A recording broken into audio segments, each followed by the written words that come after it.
Pueden abrir en su Biblia a Mateo capítulo 3.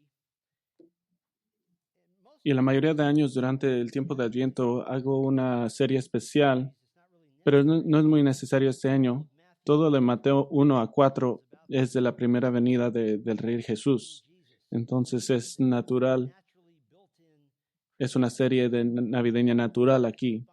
Y vamos a pasar durante el tiempo de Adviento y el año que viene. En la literatura griega antigua, el término es prodromos y significa precursor. Prodromos se usa varias veces en la traducción griega del Antiguo Testamento, en la Septuaginta. Se usa una vez en el Nuevo Testamento, pero el prodromos, el precursor, es un concepto antiguo. Puede hablar de un explorador enviado antes de las tropas, o de un heraldo o mensajero, alguien que proclama que un oficial o hasta un rey va por venir. Génesis 41 usa el término de los hombres que corrieron delante de José cuando era el primer ministro de Egipto. Versículo 43 describe múltiples precursores proclamando a la gente: doblad la rodilla, doblad la rodilla. El prodromos, el precursor, es menor en rango que el que está anunciando, y de hecho es el deber del precursor de resaltar la importancia y resaltar que él es menor y el que viene es mayor. Y cuando continuamos examinando a Mateo capítulo 1 a 4, la primera venida del Rey Jesús, esta mañana queremos mirar un prodromos, un precursor del Rey, quien es Juan el Bautista. Ahora, para ser claros, el término precursor nunca se usa para Juan el Bautista, pero es tan claramente que está funcionando como está cumpliendo esta función. Tradicionalmente ha sido asignado a él. Para ser más preciso, sería más preciso decir los precursores del Rey, porque hay dos y no uno. Pero duraremos la mayoría del tiempo en el primero, pero hay un segundo precursor, y este precursor está conectado vitalmente al primero, pero terminaremos con él. Y quiero dar la aplicación al empezar. Si le puedo dar lo que pienso que es lo más importante de este mensaje durante este tiempo de Navidad, es para que nos podamos recordar que la temporada navideña tiene un peligro. Tiene el peligro que nuestra celebración cultural del nacimiento de Cristo puede cegarnos a la mayor realidad espiritual que su nacimiento ha estado llevando al comienzo de su ministerio, que lleva a la cruz y a la resurrección y la ascensión, que nos trae a su ministerio que tiene ahora, y se está preparando para regresar. Todo esto está conectado, y mientras amamos la gloria de su nacimiento, los evangelios avanzan de su nacimiento muy rápido para llegar a estos temas.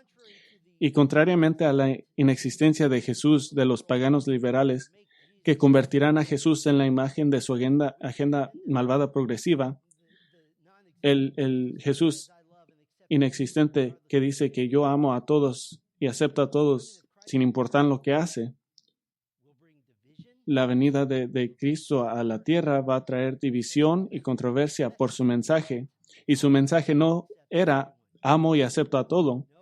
No, su mensaje era una de advertencia, de esperanza tremenda, por cierto, pero esa esperanza solo es posible para aquellos que doblarían la rodilla y lo adorarían y crean su mensaje con todo su corazón. Y de hecho, su precursor, Juan el Bautista, estará predicando el mismo mensaje en anticipación de que Cristo haga su oferta épica de salvación del pecado a los que creen en él. Entonces, si bien la historia de la venida de Juan el Bautista, o el bautizador, es muy apropiada en Navidad, también sirve como recordatorio que la venida de Cristo se refiere a gran temas como la eternidad y la salvación y la división. Y en el Evangelio de Mateo en particular, y en nuestro pasaje, el tema del reino de Dios, el reino de los cielos. Es grande y magnífico este concepto. Entonces, duraremos la mayoría de nuestro tiempo mirando al primer precursor del rey, quien es Juan el Bautista, y lo dividiremos entre cuatro partes de la misión enviada por el cielo del precursor, y daremos los 4 puntos al empezar. Vamos a ver el enfoque del precursor, el anuncio del precursor, la aprobación del precursor y la tarea del precursor. Entonces miraremos el enfoque, el anuncio, la aprobación y la tarea del Juan el Bautista. Y así caminaremos por el texto versículo a versículo. Primero vamos a ver el enfoque del precursor. Mateo 3, versículo 1. En aquellos días llegó Juan el Bautista predicando en el desierto de Judea. Y paremos ahí por un momento. Juan el Bautista o Juan el Bautizador vino predicando en el desierto de Judea. Y decimos Juan el Bautizador para que no piensen que era un bautista, que esa era su denominación. Esta es una palabra que significa el que bautiza.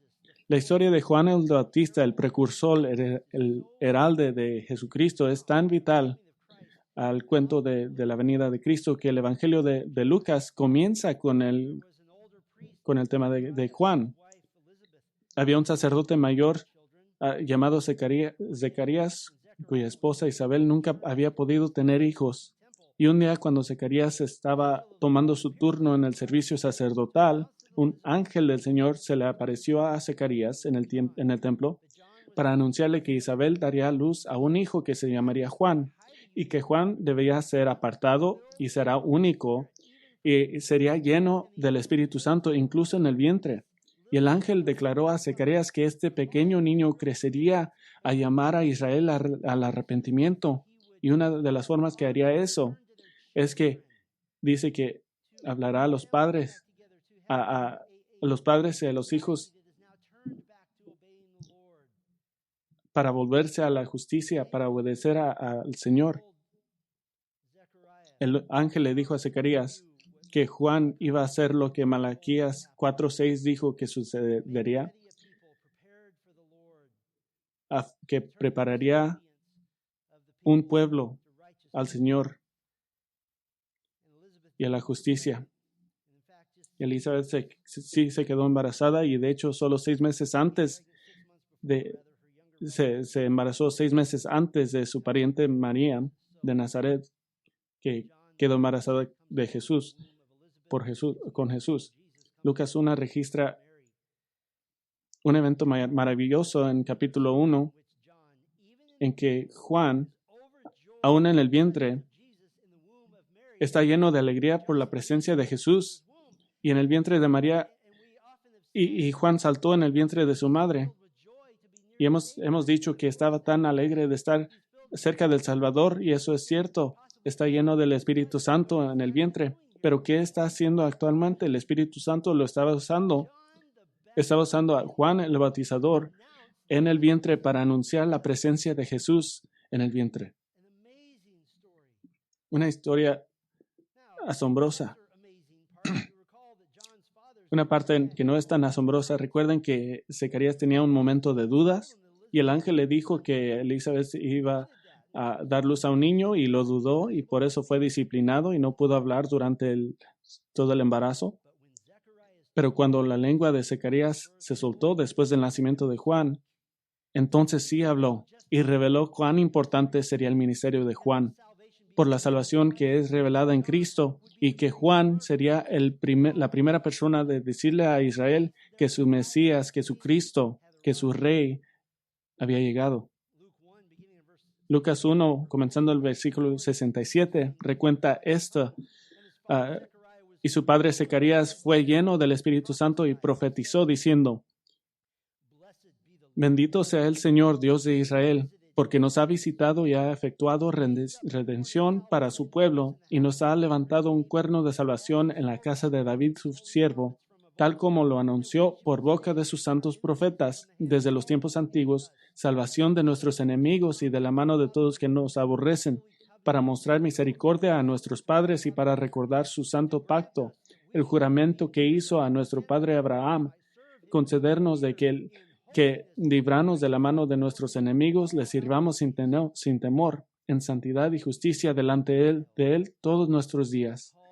Y tú, niño, serás llamado profeta del Altísimo, porque irás delante del Señor para preparar sus caminos, para dar a su pueblo el conocimiento de la salvación por el perdón de sus pecados, por la entrañable misericordia de Dios, de nuestro Dios, con la que aurora nos visitará desde lo alto, para dar luz a los que habitan en tinieblas y en la sombra de muerte, para guiar nuestros pies en el camino de paz. 9 meses de esperar para decir eso. Y el niño crecía y se fortalecía en espíritu, ese es Juan, y vivió en lugares desiertos hasta el día de su apariencia en público a Israel. Por cierto, Juan el Bautista fue un precursor de Jesús toda su vida. Él fue el primero en anunciar la presencia de Cristo aún en el vientre. Él precedió a Jesús en su nacimiento. Él precedió a Jesús en la proclamación del mensaje del Evangelio aún antes de Jesús. Y precedió a Jesús en la muerte, en Mateo 14, cuando Juan fue decapitado por Herodes. Ahora, para nuestro texto, específicamente en versículo 1, es importante notar que Juan vino predicando en el desierto de Judea. Está en el campo, en las regiones superficiales, alrededor de Jerusalén. Y este es un pedazo de información clave, porque no solo cumple la profecía del Antiguo Testamento, como veremos en el versículo 3, sino que también da un mensaje claro que Dios está exponiendo la malvada religiosidad falsa y superficial del liderazgo judío. Y eso será aparente en el versículo 3. Pero el hecho que está predicando en los desiertos es muy importante teológicamente. Y dice que Juan vino predicando. El verbo kerusón es el participio de kerusó.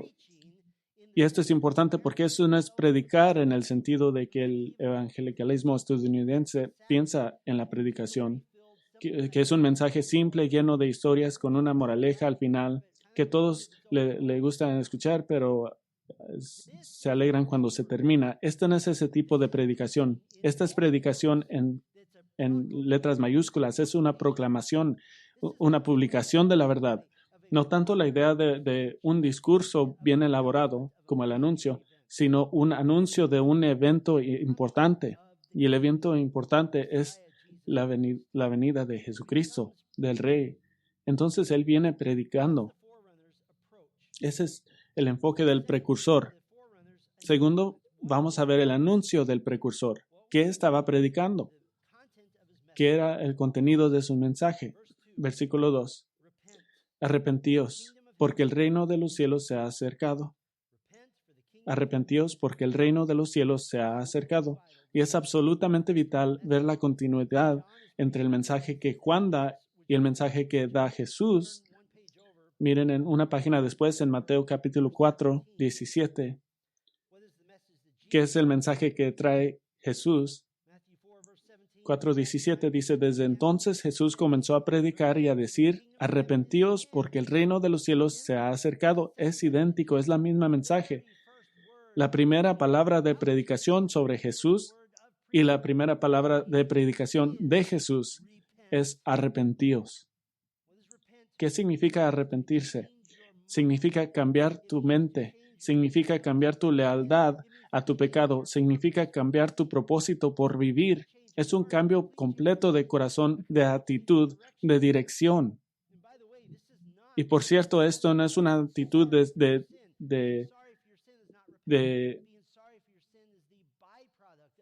sentirse mal por tus pecados. Ese es un subproducto, es el resultado del arrepentimiento, pero no es arrepentimiento en sí. Y tenemos que decir esto porque hay tantos en día que enseñan y predican que el arrepentimiento no es necesario para la salvación. De hecho, llaman a esto salvación basada en obras y representan erróneamente que una persona tiene que hacer buenas obras para que sea aceptable a Dios. Dicen que Creer que Jesús es tu Salvador es suficiente, sin importar que nada en tu vida cambia, que que esa creencia intelectual momentaria o asentimiento a la noción de Jesús como Salvador es suficiente, sin importar cómo vives después. Pero las acusaciones de que un llamado al arrepentimiento es una especie de salvación basada en obras son tontas, porque ignoran el significado básico de la raíz del arrepentimiento, que significa cambiar tu mente y tu lealtad. Significa de voltearse de una cosa que es malvada a una cosa que es buena. Y aquellos que dicen que llegar a Cristo implica solo una creencia intelectual en el hecho que Él es un Salvador, encontrarían algunos argumentos rígidos de personas que conocemos. Encontrarían argumentos contra ellos como de profeta Joel. Joel 2:12 dice, aún ahora declara el Señor, volved a mí de todo tu corazón, con ayuno, llanto y lamento. Volved es una palabra que significa girar o cambiar, de ir, en vez de ir a esta dirección, de ir a la otra dirección. Es un cambio interno de tu mente y corazón. Y continúa en Joel 2. Continúa diciendo que obras externas de parecer arrepentido son inútiles. Y usa un ejemplo de alguien que es religioso, que se rasga sus vestidos como una demostración externa, pero dicen en Joel 2:13, dice, rasgad vuestro corazón y no vuestros vestidos. Rasgad vuestro corazón y no tus vestidos. Volved ahora al Señor vuestro Dios, porque Él es compasivo y clemente. El profeta Joel estará en desacuerdo que no hay cambio necesario. Los que dicen que un asiento intelectual al Evangelio estarán en desacuerdo con Isaías. Isaías escribió las palabras de Dios. Isaías 55:7 dice, abandona el impío su camino y el hombre inicuo sus pensamientos y vuélvase al Señor, que tendrá en él compasión, al Dios nuestro, que será amplio en perdonar. No significa de crear una perfección sin pecado. Esto es ridículo y esto no se puede hacer. No hay alguien en la iglesia ortodoxa que dice que tiene que cambiar tu comportamiento para ser cristiano. No, pero para abandonar tu camino es de parar de amar tu pecado y de amar todo lo que haces mal. Entonces el mensaje de Juan el Bautista de arrepentirse es consistente con el mensaje de Dios a Israel por todos los siglos. Regresa, arrepiéntete, cambia tu lealtad. Y Juan da la razón que es hora de arrepentirse. Usa una conjunción de conexión para.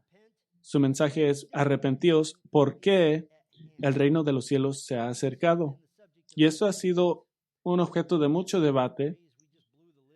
Y solo por leer esa frase ¿qué significa que viene el reino del cielo?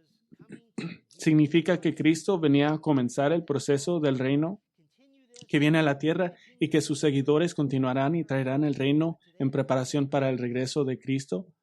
Ahora esto llaman el nacionalismo cristiano. O quizás significa que Jesús estaba ofreciendo un reino puramente espiritual, invisible, que es sola consistente con la salvación espiritual de los que creen en Él. Es decir, esta proclamación está hablando solamente de la iglesia, de Dios reinando en los corazones de los hombres. Y, por cierto, es parte de la ecuación. O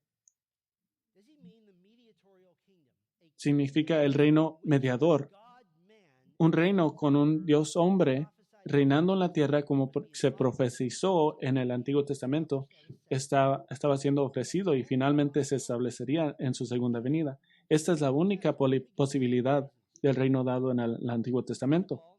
Deje darles unos ejemplos. Ni Juan ni Jesús da una explicación alternativa del reino. Entonces es razonable suponer que el reino del que están hablando es el mismo que es profetizado en el Antiguo Testamento. Tiene que ser el mismo. No hay otra opción. Hay otra razón por cual este tiene que ser el reino de Cristo en la tierra. Si este fuera un reino espiritual solamente, ¿por qué está predicando solo a Israel? ¿Por qué importa esto? ¿Por qué está predicando solo a los judíos? Debería de predicarle a todos. Tercera razón, que este es el reino del Antiguo Testamento. Evidencia posterior muestra que los discípulos anticiparon el futuro reino mesiánico en el Antiguo Testamento. Se equivocaron en el tiempo, pensaban que iba a ser inmediato, pero el concepto es correcto. Por ejemplo, Mateo 20:20. Entonces se le acercó la madre de los hijos de Zebedeo con sus hijos, postrándose ante él y pidiéndole algo. Y él le dijo, ¿qué deseas? Ella les dijo, como cualquier madre, ordena que en tu reino estos dos hijos míos se sienten uno a tu derecha y el otro a tu izquierda. ¿Y qué revela esto? Esto revela que el pensamiento de que Juan y Santiago creían que el reino de Cristo iba a ser uno en la tierra. Justo antes de la ascensión al cielo, los discípulos tenían una pregunta.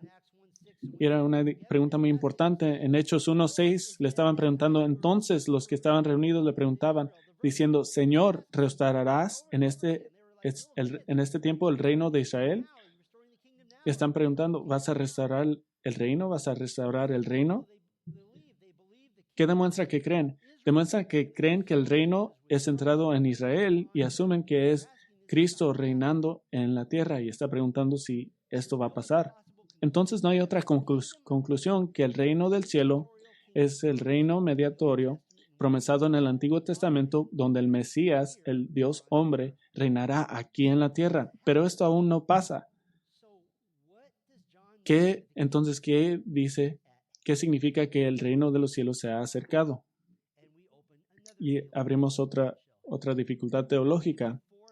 Quiero darles 4 variables para considerar del Espíritu Santo, del Espíritu del reino del cielo que está cerca. Primero es la variable del paquete completo. Paquete completo. Es un sentido muy real que el reino estaba cerca cuando Cristo vino por primera vez, porque el rey estaba aquí.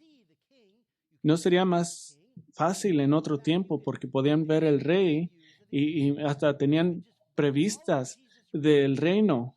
Miraban su curación, su justicia. Podían escuchar enseñanza perfecta y justicia perfecta y podían ver su poder sobre la naturaleza, sobre los demonios y sobre la muerte. No había otro tiempo más fácil de creer en Cristo que cuando estaba allí. El rey está con el reino. Es un paquete completo. Y si querían estar en el reino, ¿qué decía el rey? Tienen de seguirme. Entonces, así es. Ese es el variable del paquete completo. Una segunda variable es el tiempo divino. La variable del tiempo divino.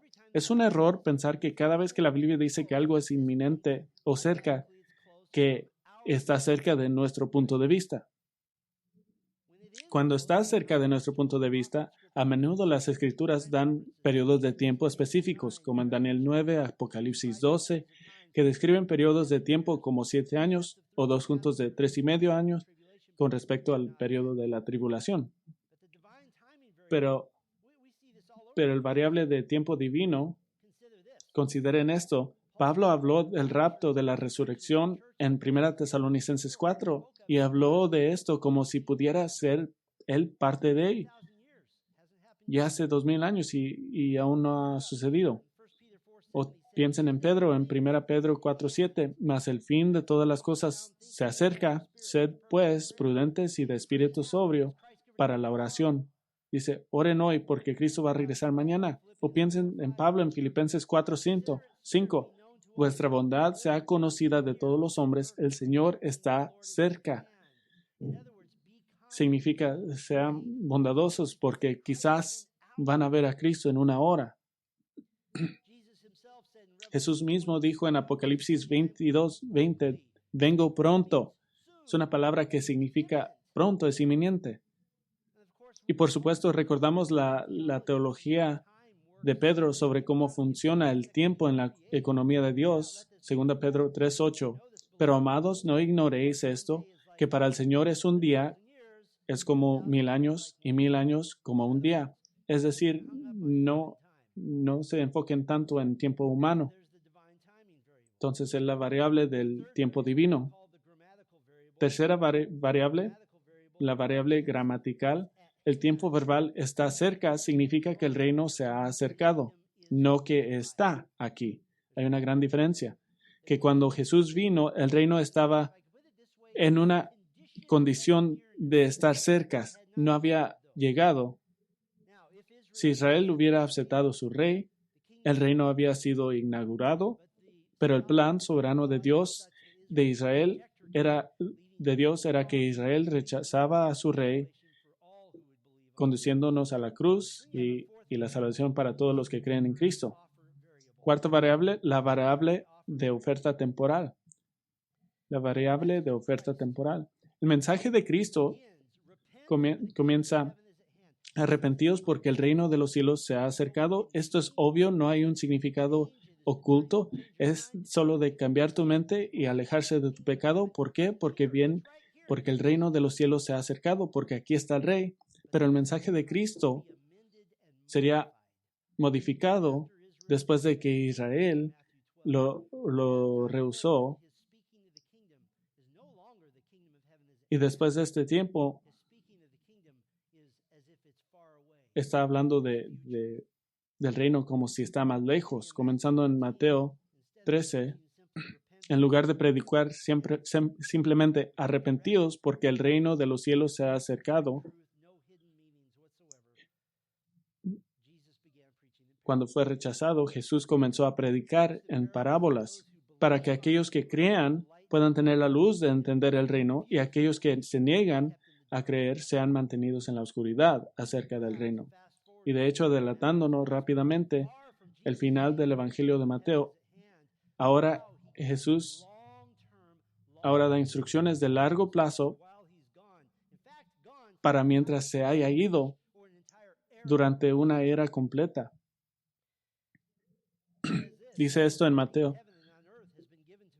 toda autoridad me ha sido dada en el cielo y en la tierra. Id pues y haced discípulos de todas las naciones, bautizándolos en el nombre del Padre, del Hijo y del Espíritu Santo, enseñándoles y a guardar todo lo que os he mandado. Y aquí yo estoy con vosotros todos los días hasta el fin del mundo. Pero este es un para todas las naciones, para todo el mundo. Y todavía no terminamos esto. Entonces el reino del cielo está por venir, pero porque Israel lo rechazó, ahora fue extendida. Ese es el enfoque del precursor y el anuncio del precursor. Ahora veremos la aprobación del precursor. ¿Cómo sabemos que Juan el Bautizador es el hombre elegido por Dios para ser el precursor? Versículo 3. Porque este es aquel a quien se refirió el profeta Isaías, diciendo: voz del que clama en el desierto, preparad el camino del Señor, haced derechas sus sendas. Y vamos a leerlo un poco diferente en un momento. Versículo 4 dice: y él, Juan, tenía un vestido de pelo y camello de un cinto de cuero a la cintura, y su comida era langostas y miel silvestre.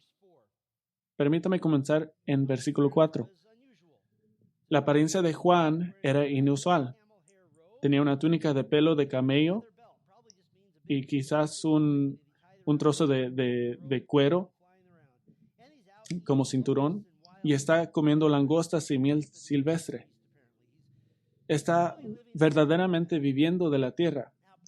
Y la parte del mensaje de la singularidad de este evento es que Juan estaba en contraste con los fariseos y los líderes de Israel, que amaban recibir atención por su piedad y su santidad externa, a quienes les encantaba usar las borlas que los marcaban como hombres santos de Dios y les encantaban demostrar que cuando se lavaban las manos y están en contraste a Juan el Bautista mientras se come otra langosta. Estos hombres son completamente diferentes de él. Entonces hay un un punto de falta de continuidad, que este profeta no es como los líderes falsos de Israel en este tiempo. Pero también hay un punto importante de continuidad que Juan el Bautista está viviendo claramente. Abran al Antiguo Testamento, Malaquías capítulo 4, 5 y 6, los últimos dos versículos del Antiguo Testamento, la última profecía del Antiguo Testamento. Malaquías 4, comenzando en 5, dice: He aquí, yo os envío el profeta Elías antes de que venga el día del Señor, día grande y terrible. Él hará volver el corazón de los padres hacia los hijos y el corazón de los hijos hacia los padres, no sea que venga yo y hiera la tierra con maldición. Y como muchas profecías en el Antiguo Testamento, hay un cumplimiento cercano y un cumplimiento lejano. Con respecto al cumplimiento de cercano, incluso reconocieron el versículo 6 como parte del mensaje que se dio a Zacarías. Lucas 16 y 17 dice el ángel a Zacarías: y él hará volver a muchos de los hijos de Israel al Señor de su Dios, e irá delante de él en el espíritu y poder de Elías para hacer volver los corazones de los padres y los hijos a los desobedientes, la actitud de los justos, a fin de preparar para el Señor un pueblo bien dispuesto. Jesús afirmó que Juan era la venida de Elías. Mateo 11:14, Jesús dijo que Juan es el Elías que ha por venir. Pero mi pregunta es, ¿qué tiene eso que ver con la elección de Juan de cómo se vestía y cómo vive en el desierto? ¿Qué tiene que ver eso? El profeta Elías fue enviado por Dios al reino del norte de Israel 8 siglos antes, durante un tiempo terrible alejamiento del Señor, un tiempo donde la nación necesitaba desesperadamente ser llamada al arrepentimiento. Segunda Reyes 1:8 describe a Elías. Ellos le respondieron: era un hombre cubierto de pelo, con un cinturón de cuero ceñido a sus lomos. Y esto no significa que era personalmente peludo, pero probablemente que llevaba una prenda hecha de cabello, como pelo de camello, y tenía un cinturón de cuero. Y por cierto, recuerde que en un momento en el ministerio de Elías, Dios lo mantuvo escondido en el desierto, siendo alimentado por cuervos que le traían comida. Entonces, en todas las formas posibles, Juan el Bautista está mostrando que Él es el cumplimiento de Malaquías 4, 5 a 6. Él es el que predicará el arrepentimiento para preparar el camino del Señor. Pero Mateo destaca otra profecía de un precursor. Realmente la conexión principal de Juan el Bautista con las profecías del Mesías del Antiguo Testamento. Regresen al Mateo capítulo 3, versículo 3. Porque este es aquel a quien se refirió el profeta Isaías, diciendo: voz del que clama en el desierto, preparad el camino del Señor, haced derechas sus sendas. Esta es una referencia directa a Isaías 40, versículo 3. Isaías 40, versículo 3. La conjunción ¿por qué? En Mateo 3, versículo 3, enlaza el ministerio de Juan con la profecía de Isaías 40. Esta es la aprobación del ministerio de Juan. El que habla en Isaías 40 es Juan el Bautista. Y esto es muy importante. En el versículo 3 necesitamos poner las comillas en lugar apropiado. La mayoría de sus Biblias ponen las comillas comenzando en preparad el camino del Señor. Entonces dice: preparad el camino del Señor y enderezcan sus caminos. Pero las comillas deben de estar antes de en el desierto, preparad el camino del Señor, haced derechas sus sendas. No es que Juan está predicando en el desierto, eso es su mensaje. Su mensaje es: en el desierto, hombres y mujeres de Israel, preparad el camino del Señor, enderezar sus caminos. Y esto se hace muy evidente cuando escuchamos la profecía original en Isaías 40, versículo 3. Dice: una voz clama en el desierto, preparad el camino del Señor, haz recto en el desierto una carretera para nuestro Dios. Preparar el camino del Señor y hacer derechas sus sendas tenía que ver con la gente escuchando la predicación de Juan el Bautista, que deberían de preparar sus propios corazones para la venida del Rey. Deberían de arrepentirse y humillarse antes de su llegada.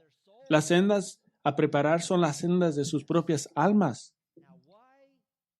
Pero viene en el desierto. ¿Por qué es importante dónde pertenecen las comillas? Porque en el desierto no solo está hablando de dónde estaba Juan el Bautista, ese es parte de su mensaje. Porque es en el desierto. Preparar el camino del Señor, hacer derechas sus sendas. El desierto era austero, era sencillo. No tenían adornos, ningún significado religioso. Y de hecho la apariencia de Juan también representaba esto. ¿Qué está haciendo Juan aquí? Está repudiando y rechazando todos los adornos y accesorios que podrían hacer que alguien piense que está bien con Dios. El mensaje de Juan era: arrepentíos porque el reino de los cielos está cerca, y no encontrarás el cielo del reino en el templo. No lo encontrarás en ceremonias religiosas. No lo encontrarás en todas las decoraciones y adornos que durante mucho tiempo te han engañado para que pienses que estás bien con Dios porque haces cosas externas. No. Esto es claro. Solo existe el desierto, el mensaje del arrepentimiento y un Salvador que pronto vendrá. No hay nada más. Esta es la crudeza de toda confianza religiosa siendo quitada, y el alma es despojada para revelar un desierto de pecado y sequía espiritual. Juan no está en el centro de Jerusalén, no está en el templo. Ha abandonado todos los vestigios oficiales del judaísmo que se habían vuelto superficiales, inanes y huecos. Está en el desierto, está fuera de la estructura oficial del judaísmo y trata solo con el alma. No hay adornos religiosos para que nadie se esconda.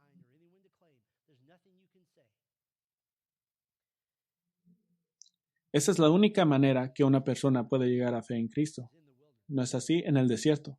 No traes nada, no tienes nada, no hay una forma posible para impresionar a Dios. Vienen con nada, con una herida abierta del arrepentimiento y un corazón contrito ante Dios.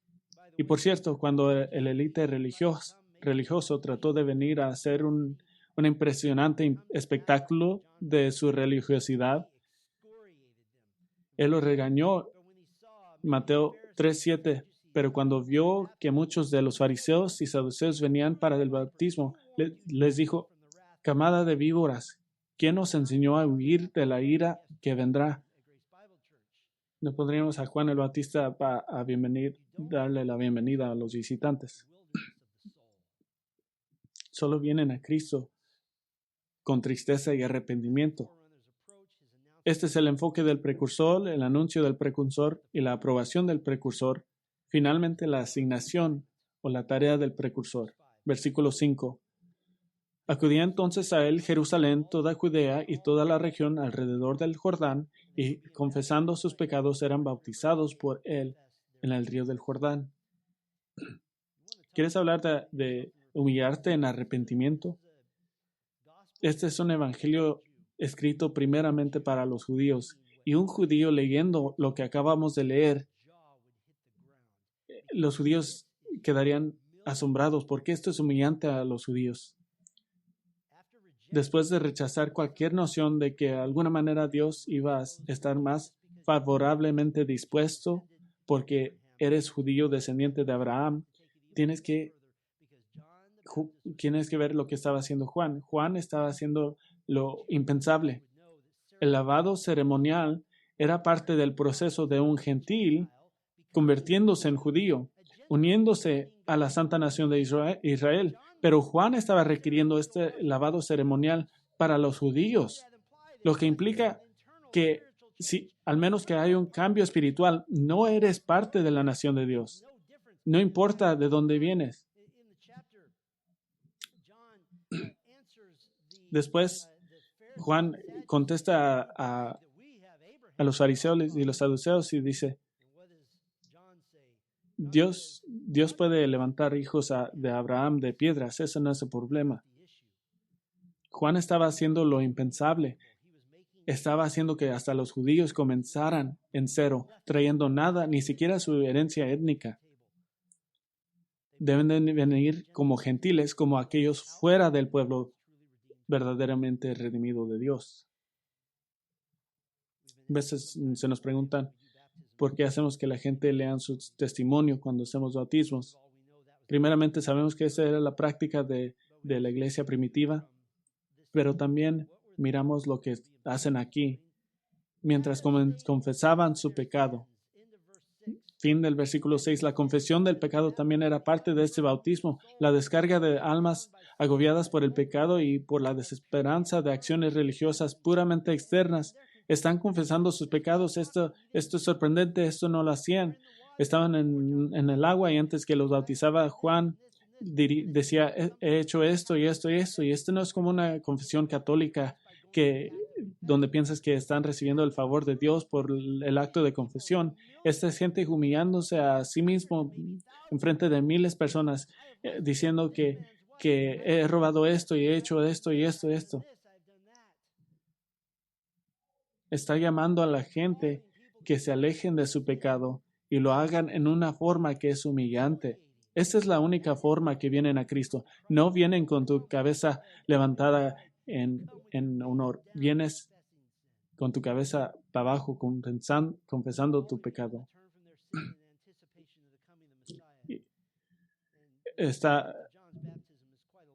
No hay una comparación a eso. Es un instante único. Es un bautismo único que nunca sucedió antes y nunca sucedió después.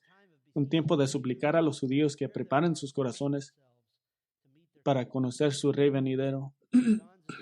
La asignación de Juan fue una tarea de esperanza y de advertencia. La esperanza es que el Mesías Rey viene, el reino está cerca, la ciudadanía del reino está disponible para todos los que se arrepientan. Y la advertencia es el Mesías Rey viene, el reino está cerca, la ciudadanía del reino se niega a cualquiera que no se arrepiente.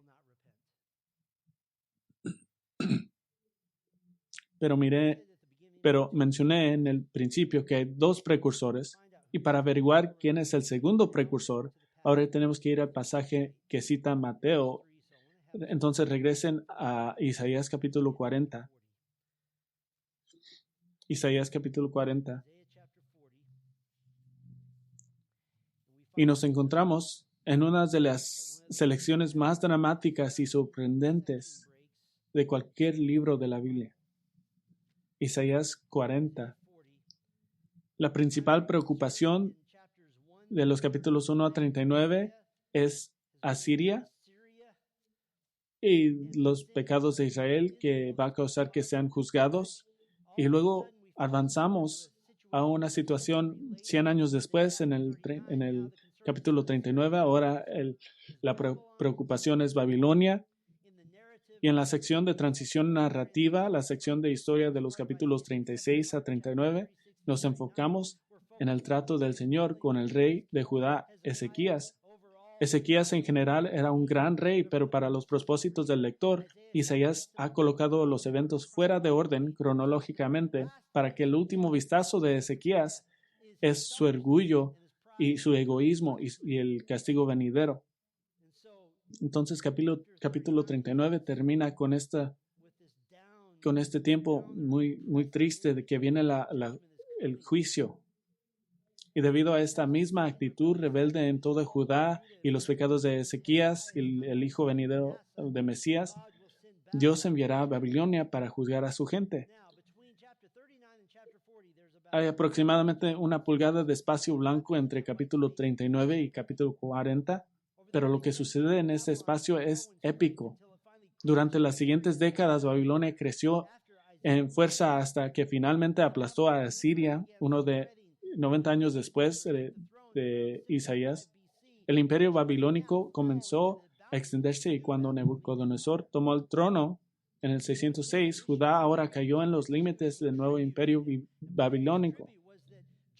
Y él emitió un decreto a Judá que ella le pagara tributo, y parte de este tributo era que el rey de Judá servirá a Nabucodonosor.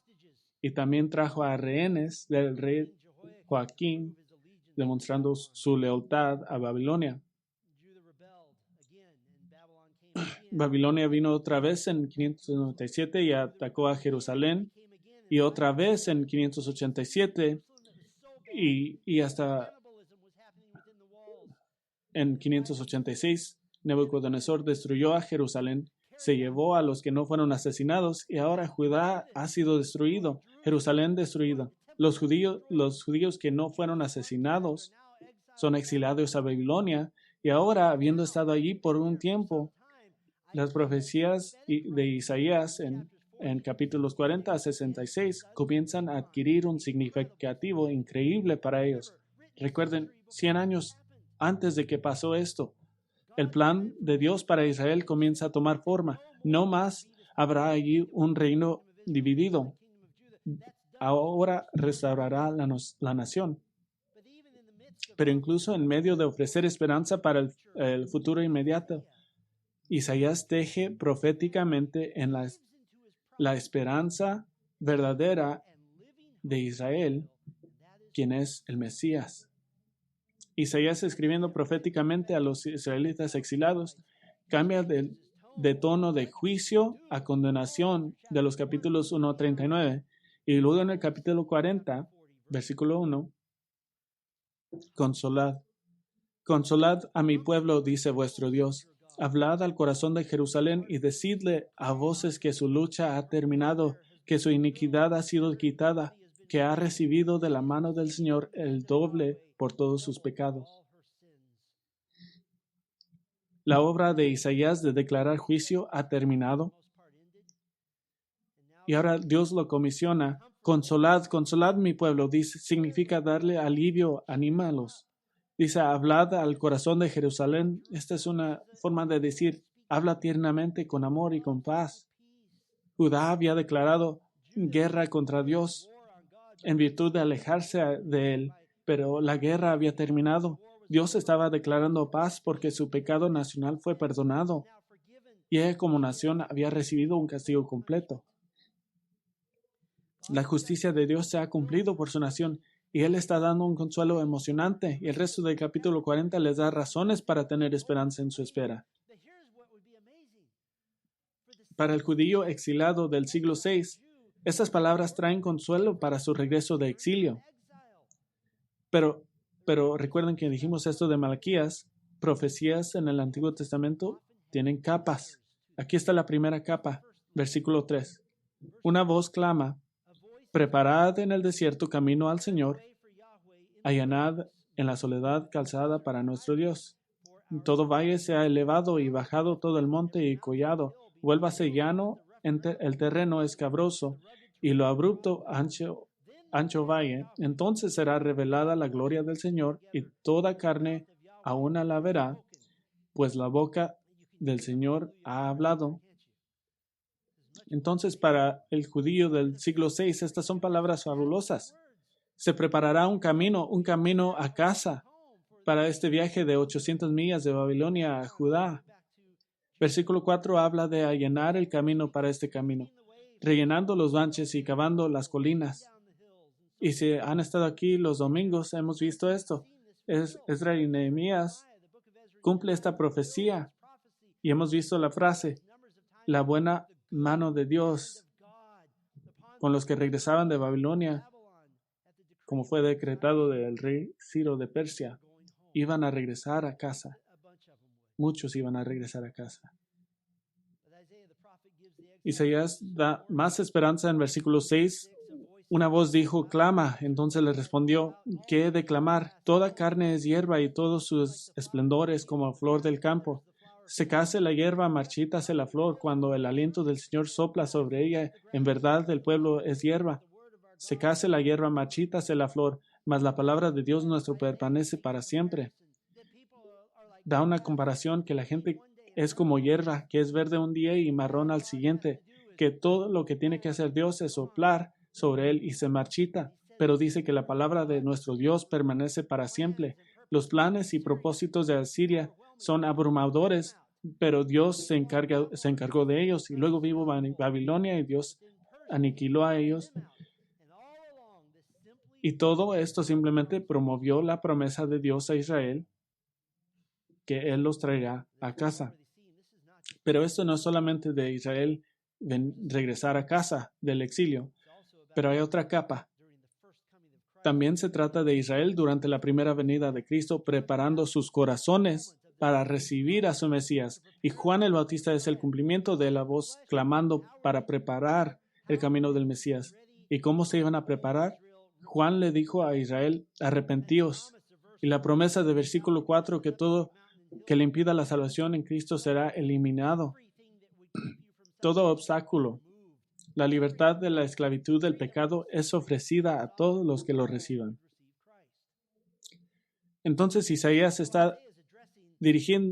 dirige a los exiliados que regresan a casa en el siglo VI y los judíos en los días de Jesús que literalmente conocerían a su Mesías. Pero hay otra tercera capa y un segundo precursor. Escuchen, la primera capa es a los exilios, la segunda capa es a los judíos durante los días de Jesús y la tercera capa es a los judíos al fin de la gran tribulación que esperarán desesperadamente el regreso del Mesías. Miren versículo 4. Todo valle sea elevado y bajado todo monte y collado, vuélvase llano el terreno, escabroso y abrupto, ancho valle. Esto habla de literalmente cambios en la topografía en la tierra durante la gran tribulación, que cada montaña será bajada, con el resultado que geográficamente el lugar más alto en el mundo será Jerusalén. Y si no crees en Isaías aquí, quizás lo crees en Isaías 2. Y acontecerá en los postreros días que el monte de la casa del Señor será establecido como cabeza de los montes, se alzará sobre los collados y confluirán a todas las naciones. Y si no creen a Isaías 2 veces, quizás a Miqueas 4:1 dice, y sucederá en los últimos días que el monte de la casa del Señor será establecido como cabeza de los montes, se elevará sobre las colinas y afluirán a él los pueblos. Y si no creen a Isaías y Miqueas, quizás crean a Juan en Apocalipsis 16:17. Dice, y el séptimo ángel derramó su copa en el aire y una gran voz salió del templo diciendo, hecho está. Entonces hubo relámpagos, voces y truenos y hubo un gran terremoto tal como no había habido desde que el hombre estaba sobre la tierra. Fue tan grande y poderoso terremoto que toda isla huyó y los montes no fueron hallados. Entonces, tercera capa es un cambio literal en la tierra. Y luego en Isaías 40, versículo 6, dice, toda la carne verá, la gloria de Yahvé revelará, porque la boca de Yahvé ha hablado. Esto es exactamente lo que dijo Jesús que sucedería. Mateo 24, 29. Pero inmediatamente después de la tribulación de esos días, el sol se oscurecerá, la luna no dará la luz, las estrellas caerán de los cielos y las potencias de los cielos serán sacudidas. Entonces apariencia en el cielo de la señal del Hijo del Hombre, y entonces todos los tribus de la tierra harán duelo y verán al Hijo del Hombre que viene sobre las nubes del cielo con poder y gran gloria. Ese es el último cumplimiento de Isaías 40, versículo 5. Y ahora el Espíritu Santo ha efectuado la salvación nacional de Israel y viene Cristo. Entonces, la pregunta es, ¿quién es el segundo precursor? El segundo precursor son los judíos recientemente salvos de Jerusalén, personificados como la ciudad misma. Miren Isaías 40, versículo 9. Dice, súbete a un alto monte, oh Sión, portador de buenas nuevas. Levanta con fuerza tu voz, oh Jerusalén, portadora de buenas nuevas. Levántala, no temas. Di a las ciudades de Judá, aquí, paren aquí. Y sé que ya miraron, pero vamos a aprender qué es el contexto, que Cristo está regresando. El libro de Daniel hace claro que no es instantáneo, pero que es algo que puede ser visto durante tiempos. En Apocalipsis 6 dice que la gente va a mirar lo que está pasando y van a saber lo que está pasando. Este es el contexto. Dice, súbete a un alto monte, oh Sión, portador de buenas nuevas, levanta con fuerza tu voz, oh Jerusalén, portadora de buenas nuevas, levántala, no tomas, di a las ciudades de Judá, aquí está vuestro Dios. Jerusalén es el segundo precursor. Los judíos que han sido salvados, la nación de Israel restaurada. Habrá un día en medio del reino del anticristo y los judíos creyentes siendo perseguidos y asesinados. Sión y Jerusalén celebrarán y cantarán, aquí está vuestro Dios. ¿Y cómo viene? Esta vez Dios viene en un pesebre, viene como un bebé. Esta vez no. Versículo 10, he aquí el Señor Dios vendrá con poder y su brazo gobernará por él. Y cuando el Mesías regrese, todos los israelitas que se han inclinado ante Cristo han sido perdonados de sus pecados y todos los gentiles que han sido injertados en la rama de Israel como la iglesia. Versículo 11, como pastor apacentará su rebaño y en su brazo recogerá los corderos y en su seno los llevará y guiará con cuidado a los recién paridas. ¿Por qué es esto posible? ¿Por qué es posible tu salvación? Mencioné al principio que la palabra griega precursor solo se usa una vez en el Nuevo Testamento y no fue para Juan el Bautista. Necesitabas a alguien santo que podía entrar en la presencia de Dios por ti, con un sacrificio de sangre perfecto e inmaculado. Alguien que pudiera ir delante de ti, que pudiera morir antes de ti, que podía morir y resucitarse. Y tiene la capacidad de estar en su presencia para siempre. Y Hebreos 6 nos dice quién es el precursor. Hebreos 6:19 dice, la cual tenemos como ancla del alma, una esperanza segura y firme y que penetra hasta detrás del velo, donde Jesús entró por nosotros como precursor. Jesús es el precursor. Y de hecho, Dios da esperanza a los judíos exilados de que podrían llegar a casa en el siglo VI y a Israel que podrían recibir vida espiritual y aquellos que ponen su fe en el Mesías como su precursor van a llegar a su hogar en el reino de los cielos. Y esa esperanza, por supuesto, se encuentra al final de Isaías 40, versículo 28. ¿Acaso no lo sabes? ¿Es que no lo has oído? El Dios eterno, el Señor, el Creador de los confines de la tierra, no se fatiga ni se cansa. Su entendimiento es inescrutable. Él da fuerzas al fatigado y al que no tiene fuerzas aumenta el vigor. Aún los mancebos se fatigan y se cansan y los jóvenes tropiezan y vacillan. Pero los que esperan en el Señor renovarán sus fuerzas, se remontarán con alas como las águilas, correrán y no se cansarán, caminarán y no se fatigarán. Llegarán al reino de los cielos, al reino de los cielos, porque tu precursor ya ha llegado a ti. Su precursor ya está allí. ¿Y qué dijo en Juan 14 que está haciendo? Dijo que está preparando un lugar para ti. Eso es lo que hace un precursor. Nuestro Padre, damos gracias por las capas gloriosas de verdad, estas conexiones que hemos visto en Mateo 3, versículo 3 y Isaías 40, y cómo tu plan es tan consistente y que nos das una imagen pequeña durante el regreso del exilio de lo que harás, pero más grande, y que nos das una pequeña imagen que Cristo vino a darle el reino a los judíos que lo rechazaron, pero después vas a cambiar sus corazones y traer sus corazones a ti y durante el tiempo de la iglesia te damos gracias que has salvado a millones de nosotros que estamos afuera de la nación de Israel. Nos has salvado en la iglesia, los creyentes gentiles, hasta los fines de la tierra. Entonces, nos maravillamos de que el nacimiento de Jesucristo en esta tierra fue solo el comienzo del plan que comienza hasta la eternidad.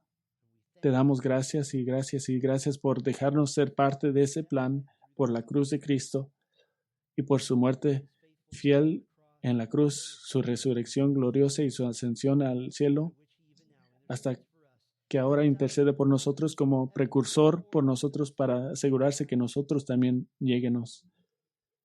Danos la fe en esta palabra segura de Dios, que para el cristiano nuestro futuro está asegurado porque ha pasado nuestro precursor. Damos gracias en el nombre de Cristo. Amén.